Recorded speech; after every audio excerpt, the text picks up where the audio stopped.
The Titanic was not a ship anyone expected to fail. When she left Southampton on the morning of April 10th, 1912, bound for New York on her maiden voyage, she carried about 2,224 people, 882 feet from bow to stern. She was the largest moving object ever constructed by human hands, built over 3 years at the Harland and Wolff shipyard in Belfast at a cost that, in today's money, would run into the hundreds of millions. The White Star Line, the company that owned her, had marketed her as the most advanced ship in the world. Under the leadership of Chairman J.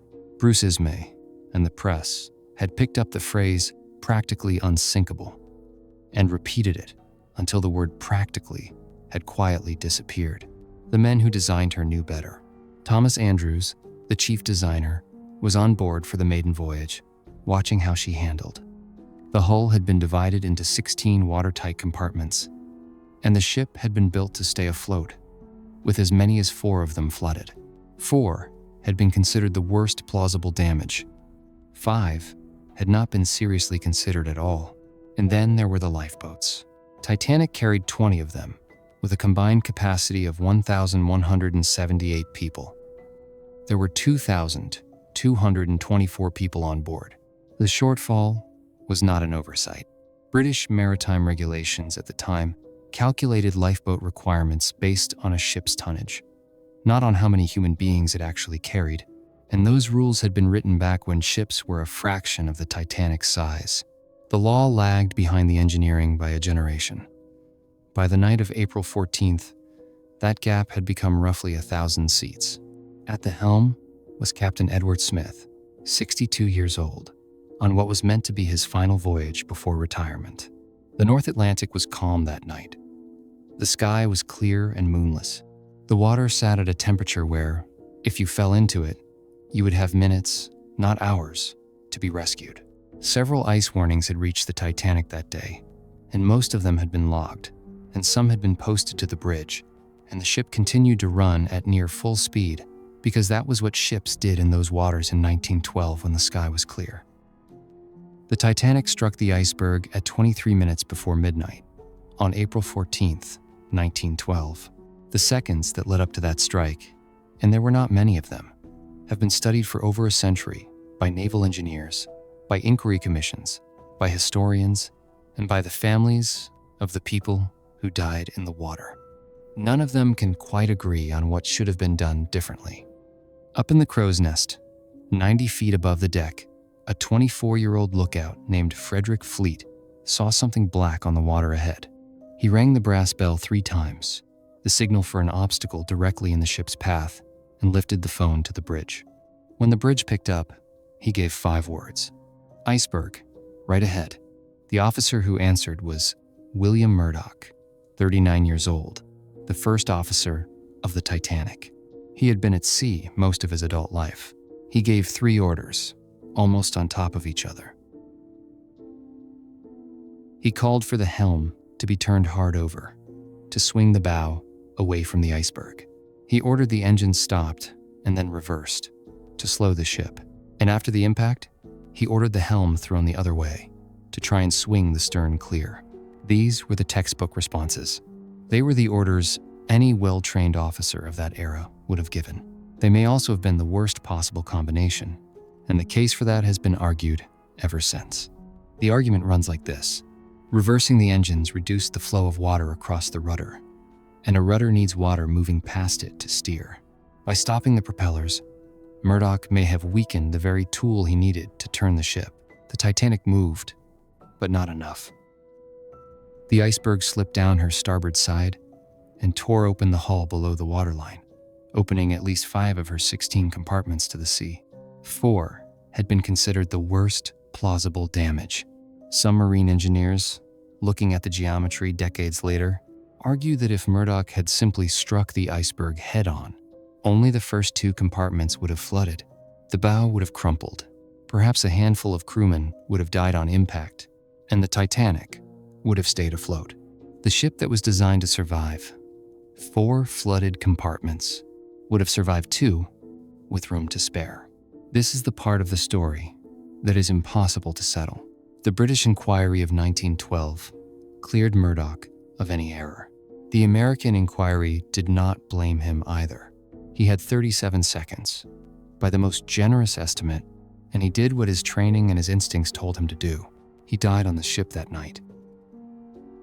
While the deck argued about what to do next, the answer was already being decided below them.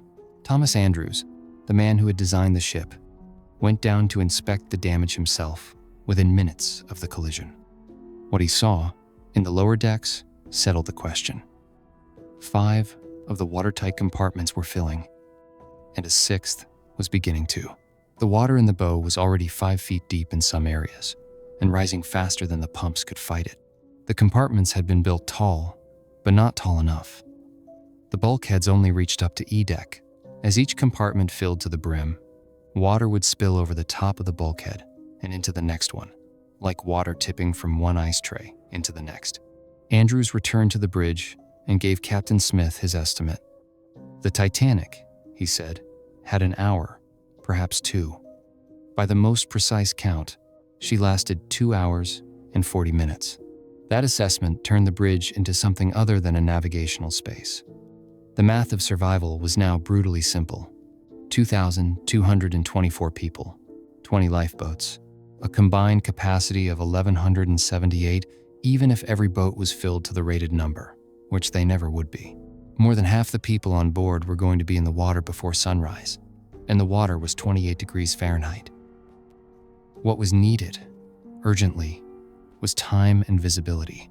The boats had to be loaded and lowered in the dark by a crew that had not been drilled for it, with passengers who in many cases did not yet believe the ship was actually sinking. Loading a boat by lamplight in a panic was a recipe for capsizing it. Loading it under proper electric light, with the deck illuminated and the davits visible, was the difference between a boat that reached the water full and one that reached it half empty or smashed against the hull. That light depended on the engines, the boilers, the generators, the dynamos. It depended on the engineering plant of the ship, and the engineering plant depended on the men inside it.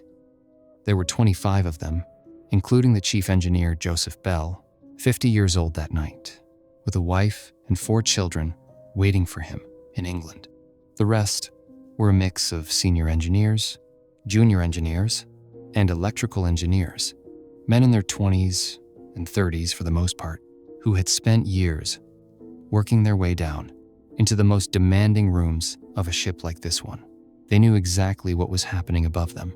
The water was rising. The bow was settling. The math had been done, and the answer had come back the way it had. They were the men who had to keep the equipment running, while the equipment was being slowly submerged.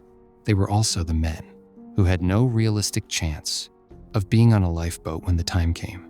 They stayed.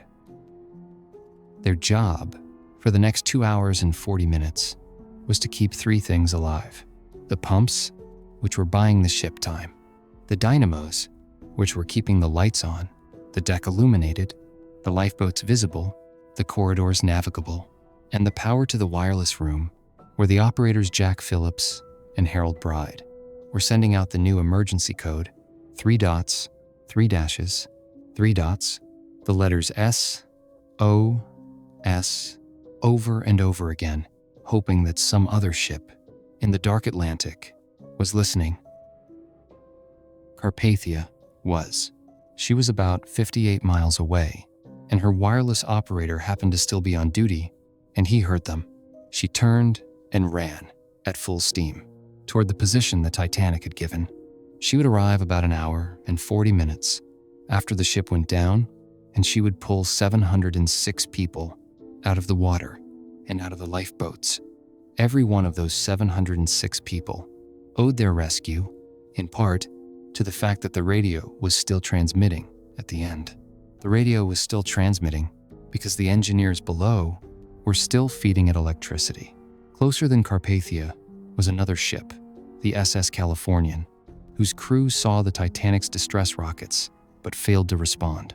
Their wireless operator had gone off duty, leaving over 1,500 people without the rescue that might have saved them.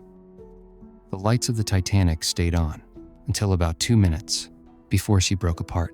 Witnesses in the lifeboats described it later. The ship blazing with light, tilted at an impossible angle, with the band still playing, and then the lights going dim, going red, going out. Of the 25 engineers, not one survived. Their bodies were never recovered. They had gone down, with the rooms they had refused to leave. 2 years later, in 1914, the city of Southampton, which had supplied most of the Titanic's crew, built a memorial to them. The names of all 25 are carved on it, their sacrifice preserved in stone. The inscription beneath reads, very simply, that they remained at their posts as the ship sank. The Titanic disaster did not end at the surface of the Atlantic. 2 inquiries followed almost immediately. The American one began within days of the sinking. While some of the survivors were still in New York hospitals, the British inquiry began on the 2nd of May and ran for 36 days. Neither one blamed William Murdoch. Both found that the ship had complied with the maritime law of the time, and both pointed at the same gap, the law itself. By 1914, 2 years after the sinking, the first International Convention on Safety of Life at Sea was signed. It required, for the first time, that every passenger ship carry enough lifeboats for every person on board. It also required 24-hour wireless operation on all major passenger vessels, so that no future SOS would be missed because the operator was off duty. The number of lives those 2 changes have saved over the centuries since cannot be counted in any meaningful way. The wreck of the Titanic was not located until September 1st, 1985, by an oceanographer named Robert Ballard. He had been searching, partly, under the cover of a classified United States Navy mission to find 2 lost nuclear submarines. He found the submarines, and on the way back, with the time he had left, he found the Titanic, sitting in 2 pieces, 12,500 feet below the surface, 370 miles off the coast of Newfoundland. She is dissolving down there. A bacterium named after her, Halomonas titanici, is eating the iron at a rate that scientists estimate will leave nothing recognizable by the middle of this century.